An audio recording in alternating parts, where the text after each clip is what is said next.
മതനിരപേക്ഷതയും ഇല്ലാതാക്കിക്കൊണ്ട് കേന്ദ്ര സർക്കാർ നടത്തുന്ന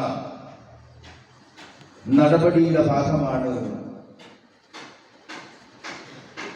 SDP-യുടെ ദേശീയ പ്രസിഡന്റ് MK ഫൈസിയെ അന്യായമായി അറസ്റ്റ് ചെയ്തിട്ടുള്ളത്. നമുക്കറിയാം, SDP-യെ മാത്രമല്ല ഇന്ത്യയിലെ മിക്ക രാഷ്ട്രീയ സംഘടനകളെയും സ്ഥാപനങ്ങളെയും വരുതിയിലാക്കാനും അല്ലെങ്കിൽ അവരെ ഇല്ലായ്മ ചെയ്തുകൊണ്ട് ഇന്ത്യയെ ശ്രമത്തിന്റെ ഭാഗമാണ് ഇത്തരം അറസ്റ്റുകളും ഇല്ലായ്മകളും ചെയ്യുന്നത് എന്ന് നാം മനസ്സിലാക്കേണ്ടതുണ്ട്. MK ഫൈസിയുടെ അറസ്റ്റുമായി ബന്ധപ്പെട്ട് നിൽക്കുന്നവരെ കള്ളക്കേസുകൾ കുടുക്കി, അതുപോലെ NIA EDയെ ഉപയോഗിച്ചുകൊണ്ട് വ്യാപകമായി അവരുടെ പ്രവർത്തന മണ്ഡലത്തിൽ നിന്ന് ഇല്ലായ്മ ചെയ്യാൻ സംഘപരിവാരം അവരുടെ ഭരണം തുടങ്ങുന്നതും അപ്പോൾ തന്നെ ആരംഭിച്ചതാണ്. ഒന്നെങ്കിൽ ഇവർക്കെതിരെ ശബ്ദിക്കുന്നവരെ ഇവർ കൊന്നുകളയും, അതല്ലെങ്കിൽ പ്രലോഭിപ്പിച്ചുകൊണ്ട് അവരെ വഴുതിയിലാക്കും. കൊന്നു കഴിയാത്തവരെ പ്രലോഭിപ്പിച്ച് വഴുതിയിലാക്കാൻ പറ്റാത്തവരെ EDയെയും NIAയെയും ഉപയോഗിച്ചുകൊണ്ട് അവർ അറസ്റ്റ് ചെയ്ത് ജയിലിലെടുക്കും. അതാണ് ജനാധിപത്യ രാജ്യമെന്ന് അവകാശപ്പെടുന്ന രാജ്യത്ത് നമ്മൾ കണ്ടുകൊണ്ടിരിക്കുന്നത്. ഈ രാജ്യത്ത് വൻ സ്ഫോടനങ്ങൾ നടത്തിക്കൊണ്ട് കലാപഭൂമിയാക്കാൻ വേണ്ടി വൻ സ്ഫോടനങ്ങൾ നടത്തി.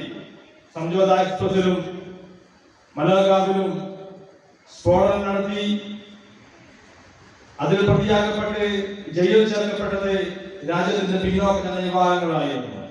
പക്ഷേ സമർത്ഥനായ പോലീസ് ഉദ്യോഗസ്ഥൻ കർക്കരെ അത് ഹിന്ദുത്വ ഫാസിസമാണ് ചെയ്തതെന്ന് തിരിച്ചറിയുകയും അവരെ കയ്യാമം വെച്ച് സ്വാമി പ്രജ്ഞാ സിംഗ് ടാഗോർ, സ്വാമി അസീമാനന്ദ എന്നിവരെ അറസ്റ്റ് ചെയ്ത് ജയിലടച്ചപ്പോൾ കർക്കരക്ക് ഈ ജനപ്പിക്കേണ്ടി വന്നു.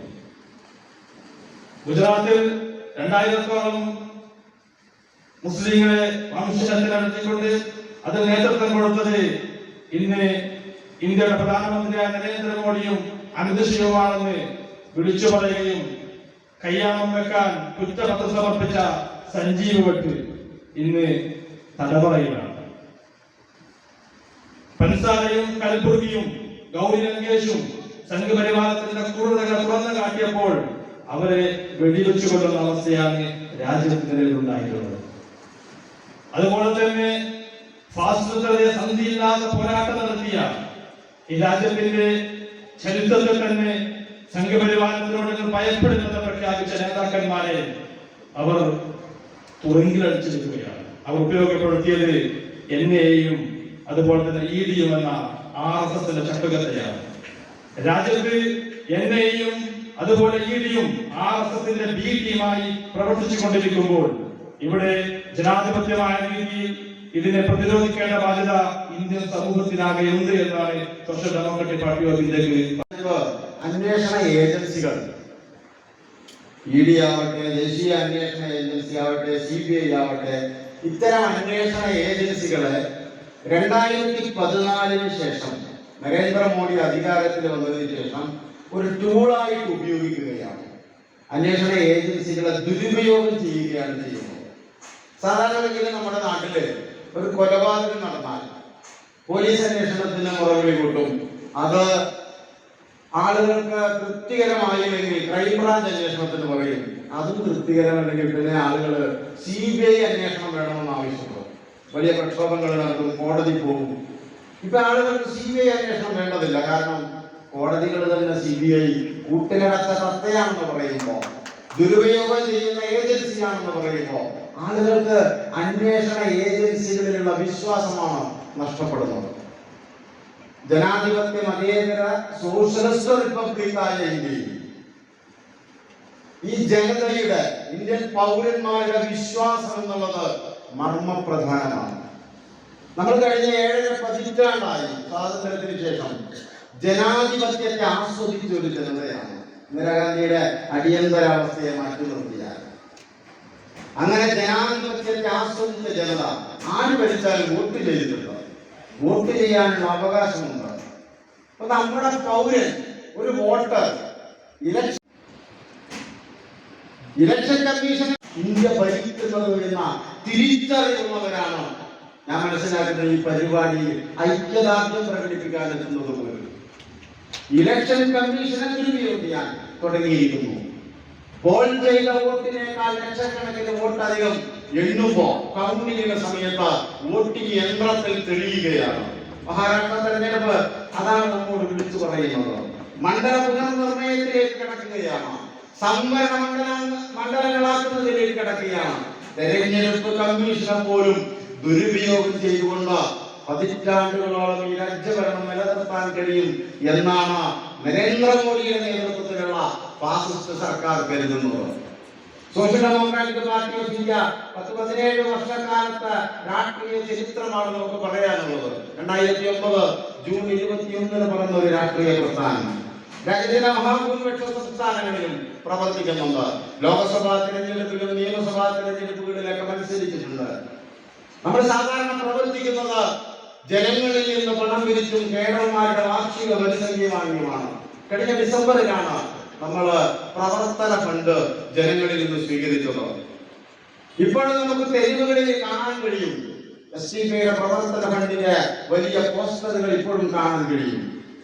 ഇങ്ങനെ IT ഡിപ്പാർട്ട്മെന്റിന് കണക്ക് കൊടുക്കുന്ന, തെരഞ്ഞെടുപ്പിൽ മത്സരിച്ചാൽ ഇലക്ഷൻ കമ്മീഷന് മുമ്പിൽ വരവ് കണക്ക് അവതരിപ്പിക്കുന്ന അങ്ങനെ ഒരു രാഷ്ട്രീയ പ്രസ്ഥാനത്തെ ജനാധിപത്യ രീതിയിൽ തിരഞ്ഞെടുപ്പ് നടക്കുന്ന ഒരു ജനാധിപത്യ രാഷ്ട്രീയ പ്രസ്ഥാനത്തിന്റെ ദേശീയ അധ്യക്ഷനെയാണ് കള്ളപ്പണ ഇടപാട് പറഞ്ഞ് അറസ്റ്റ് ചെയ്യുന്നത്.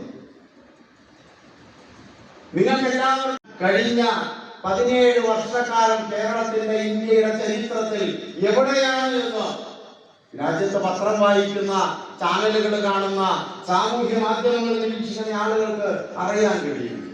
നമ്മുടെ രാജ്യത്തിന്റെ തെരുവുകളിൽ ജനവിരുദ്ധമായ നയങ്ങൾക്കെതിരായ സമരങ്ങളിൽ നിങ്ങൾക്ക് SDPയെ കാണാൻ കഴിയും. അത് കേന്ദ്ര ഗവൺമെന്റിന്റെ ആയാലും സംസ്ഥാന ഗവൺമെന്റിന്റെ ആയാലും ജനവിരുദ്ധമായ നയങ്ങളുമായി മുന്നോട്ട് പോകുമ്പോൾ ശക്തമായ പ്രതിഷേധവുമായി രാജ്യത്തിന്റെ എല്ലാ മേഖലകളിലും സോഷ്യൽ ഡെമോക്രാറ്റിക് പാർട്ടി ഓഫ് ഇന്ത്യയുടെ പ്രവർത്തകർ തെരുവിൽ പ്രതിഷേധവുമായി ഉണ്ടാവാറുണ്ട്. അതോടൊപ്പം തന്നെ ലോക്കൽ ബോഡി തെരഞ്ഞെടുപ്പുകളില് കർണാടകയില് ഏതാണ്ട് 7 പഞ്ചായത്തുകൾ SDP നേരിട്ട് ഭരിക്കുന്ന പഞ്ചായത്തുകളുണ്ട്. കോൺഗ്രസുമായി കൂട്ടിച്ചേർന്ന് വേറെയും പഞ്ചായത്തുകൾ ഭരിക്കുന്നുണ്ട്. ഉത്തർപ്രദേശില് ജില്ലാ പഞ്ചായത്ത് അംഗമുണ്ട്, ജാർഖണ്ഡില്. ഇങ്ങനെ തുടങ്ങിയിട്ട് രാജ്യത്തിന്റെ എല്ലാ ഭാഗങ്ങളിലും തെരഞ്ഞെടുപ്പിൽ മത്സരിക്കുകയും ജയിക്കുകയൊക്കെ ചെയ്യുന്ന രാഷ്ട്രീയ പ്രസ്ഥാനം. നിയമസഭയിലും ലോകസഭയിലും പ്രതിനിധികളില്ലെങ്കിലും 700-ലധികം ജനപ്രതിനിധികളുള്ള ഒരു പൊളിറ്റിക്കൽ പ്രസ്ഥാനം ചുരുങ്ങിയ കാലയളവില് ഏതെങ്കിലും മുന്നണികളുമായുള്ള ബന്ധത്തിന്റെ പേരിലല്ലാതെ. നമ്മുടെ സംസ്ഥാനത്ത് 2 പ്രളയം കഴിഞ്ഞു. സോഷ്യൽ ഡെമോക്രാറ്റിക് പാർട്ടി ഓഫ് ഇന്ത്യയുടെ വളണ്ടിയേഴ്സിനെ കാണാത്ത ഒരു ഫോട്ടോ നിങ്ങൾക്ക് കാണാൻ കഴിയില്ല. ദുരിതാശ്വാസ മേഖലയിൽ, ദുരന്ത നിവാരണ മേഖലയിൽ, അതങ്ങ് വയനാട്ടിലെ പുഞ്ചിരിമട്ടത്തെ മേപ്പാടിയിലെ വലിയ ഉരുൾപൊട്ടലിലും കവളപ്പാറയിൽ എവിടെയായാലും മനുഷ്യര് പ്രസ്ഥാനം. മാത്രമല്ല ഈ രാഷ്ട്രീയ പ്രസ്ഥാനത്തിന് മറ്റൊരു പ്രത്യേകതയുണ്ടോ? ഫാസിസത്തോട് ഒരു നിലക്കും സന്ധി ചെയ്യാത്ത ഒരു രാഷ്ട്രീയ പ്രസ്ഥാനം. 2014 അധികാരത്തിലേറിയ നരേന്ദ്രമോദി പാർലമെന്റിലൂടെ ചുട്ടെടുക്കുന്ന നിയമങ്ങളിൽ പലതും ഭരണഘടനാ വിരുദ്ധമാണ്, ജനാധിപത്യ വിരുദ്ധമാണ്, ന്യൂനപക്ഷ വിരുദ്ധമാണ്, മുസ്ലിം വിരുദ്ധമായ നിയമങ്ങളാണ് പലതും ചുട്ടെടുക്കുന്നത്. സിറ്റിസൺഷിപ്പ് അമെൻഡ്മെന്റ് ആക്ട് നമ്മുടെ രാജ്യത്ത് പാർലമെന്റ് പാസാക്കിയ നിയമമാണ്. സ്വതന്ത്ര ഇന്ത്യ ആദ്യമായിട്ടാണ് പൗരത്വത്തിന് മതം മാനദണ്ഡമാകുന്നത്. മുസ്ലിങ്ങളെ മാത്രം മാറ്റി നിർത്തിക്കൊണ്ട് വെൽഫെയർ പാർട്ടിയും മറ്റ് ചില സാമൂഹിക സംഘടനകളും ഒക്കെ ആയി ചേർന്ന് social democratic party of India അന്ന് നമ്മൾ ഒരുമിച്ച് നിന്ന് വലിയൊരു ഹർത്താൽ കേരളക്കരയിൽ നടത്തിയിട്ടുണ്ട്. രാജ്യത്തിന്റെ എല്ലാ ഭാഗത്തും വലിയ പ്രതിഷേധങ്ങൾ ഉണ്ടായിട്ടുണ്ട്. സിറ്റിസൺമാർക്ക് നടത്തിയിട്ടുണ്ട്. അതിന്റെ പേരിൽ നമ്മുടെ രാജ്യത്ത് നിയമനിർമ്മാണങ്ങൾ എന്ന് പറഞ്ഞാല് ന്യൂനപക്ഷ വിരുദ്ധ നിയമങ്ങൾ, വിവേചനമല്ല. മുത്തലാഖ് നിയമം നമ്മുടെ രാജ്യത്ത് പാർലമെന്റ് പാസാക്കി. മുത്തലാഖ് നിയമം പാസാക്കി നമ്മുടെ രാജ്യത്ത് 3 വർഷം തടവ് വീഴേണ്ടി വരും, പിഴയും കൊടുക്കേണ്ടി വരും. ആ നിയമപ്രകാരം നമ്മുടെ ഇന്ത്യയുടെ സുപ്രീം കോടതി മുത്തലാഖ് വഴി വിവാഹമോചനം സാധ്യമല്ലെന്ന് അസന്നിഗ്ധമായി പറഞ്ഞതിന് ശേഷമാണ് കേന്ദ്ര സർക്കാർ മുത്തലാഖ് നിയമം കൊണ്ടുവരുന്നത്.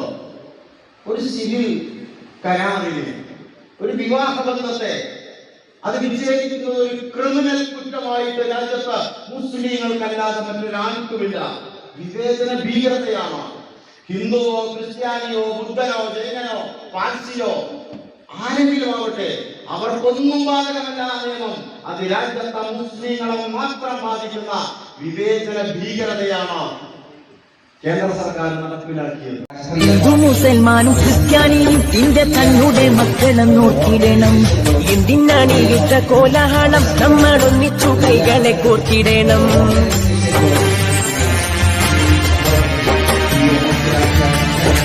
മുസൽമാനും ക്രിസ്ത്യാനിയും ഇന്ത്യ തന്നുടെ മക്കളെ നോക്കിടണം. എന്തിനാണ് യുദ്ധ കോലാഹലം? നമ്മളൊന്നിച്ചു കൈകളെ കോർത്തിടണം. ക്രിസ്തുവും കൃഷ്ണനും നബിയും പറഞ്ഞുള്ള സൗഹാർദ്ദ പാതയിൽ നീങ്ങിടണം. ക്രിസ്തുവും കൃഷ്ണനും നബിയും പറഞ്ഞുള്ള സൗഹാർദ്ദ പാതയിൽ നീങ്ങിടണം. അകവെളിയണം, കനലൊതുങ്ങണം, ഇനി സ്നേഹം. Golden Diamonds, Kerala and Karnataka. Mariyam body ലോഷന് വെല്ലുന്ന ഒരു ലോഷൻ നമ്മുടെ കയ്യിലെത്തിയിട്ടുണ്ട്. അൽ ഫലാജ് പെർഫ്യൂം ഇൻഡസ്ട്രി എന്നുള്ള ബ്രാൻഡിന്റെ മുസ്കാൻ എന്ന് പറഞ്ഞിട്ടുള്ള ഒരു ബോഡി ലോഷൻ ആണ്. ഇതിന്റെ ബോക്സും കാര്യങ്ങളൊക്കെ ഇതാ ഈ രൂപത്തിലാണ്. നല്ലൊരു ഗിഫ്റ്റിംഗ് പ്രസന്റേഷനും കാര്യങ്ങളൊക്കെ കൊടുത്തിട്ടുണ്ട്. ഇവിടെ നല്ലൊരു മുസ്കാൻ എന്ന അറബിയിൽ കാലിഗ്രഫിയും കാര്യങ്ങളൊക്കെ കൊടുത്തിട്ടുണ്ട്. നല്ല ബ്യൂട്ടിഫുൾ ആയിട്ടുള്ള പ്രസന്റേഷൻ കേട്ടോ. ജസ്റ്റ് ഓപ്പൺ ചെയ്തുതരാം. ഈ രൂപത്തിലായിരിക്കും ഇതിന്റെ ഓപ്പണിങ്ങും പ്രസന്റേഷനും വരുന്നത്. ഇതാണ് മുസ്കാൻ എന്ന് പറഞ്ഞിട്ടുള്ള ബോഡി ലോഷൻ. എന്റെ മോനെ ഇതിന്റെ സ്മെല്ല് സ്നിഫ് ചെയ്യുന്ന വേണം, വേറെ ലെവൽ സ്മെല്ല്. കാരണം മറിയം ബോഡി ലോഷൻ വർഷങ്ങളായിട്ട് ഞാൻ യൂസ് ചെയ്തുകൊണ്ടിരിക്കുന്ന ഒരു ബോഡി ലോഷൻ ആയിരുന്നു. പക്ഷേ മുസ്കാൻ കിട്ടിയതിന് ശേഷം മറിയം ബോഡി ലോഷൻ ഒന്നുമല്ല ചെയ്യുന്ന ഓൾമോസ്റ്റ് ഒരു 99.9% പേരും ഈ ഒരു ഫ്രാഗ്രൻസ് ഇഷ്ടപ്പെടും. കാരണം നല്ലൊരു സ്വീറ്റ് ആയിട്ടുള്ള floral, fruity, vanilla, creamy, candy, milky സ്മെല്ലാണ് മുസ്കാനിൽ വരുന്നത്. വേറെ ലെവൽ സാധനം. ട്രൈ ചെയ്ത് നോക്കി, ഏതായാലും ഡിസപ്പോയിന്റഡ് ആവില്ല. മറിയത്തിനെ കാട്ടിയും അത്യാവശ്യം നല്ല ലാസ്റ്റിംഗ് കിട്ടുന്നുണ്ട്. ഇത് നിങ്ങൾ GCCയിലൊക്കെ കുളിച്ച് കഴിഞ്ഞ ശേഷം നെക്കിലൊക്കെ അപ്ലൈ ചെയ്യുക. എന്നിട്ട് ക്ലോത്തും കാര്യങ്ങളൊക്കെ ഇട്ട് നിങ്ങൾ ഓഫീസിലൊക്കെ പോയി തിരിച്ചു വന്ന് നിങ്ങൾ ക്ലോത്ത് ചേഞ്ച് ചെയ്യുന്ന സമയത്തും ഈ ഒരു സ്മെല്ല് GCCയിൽ ഫീഡ്ബാക്ക് കിട്ടിയിട്ടുണ്ടെന്ന് അവർ പറഞ്ഞിട്ടുണ്ട്. പിന്നെ അവർ മെയിനായിട്ട് ചെയ്യുന്നത് ഹോൾസെയിലാണ്.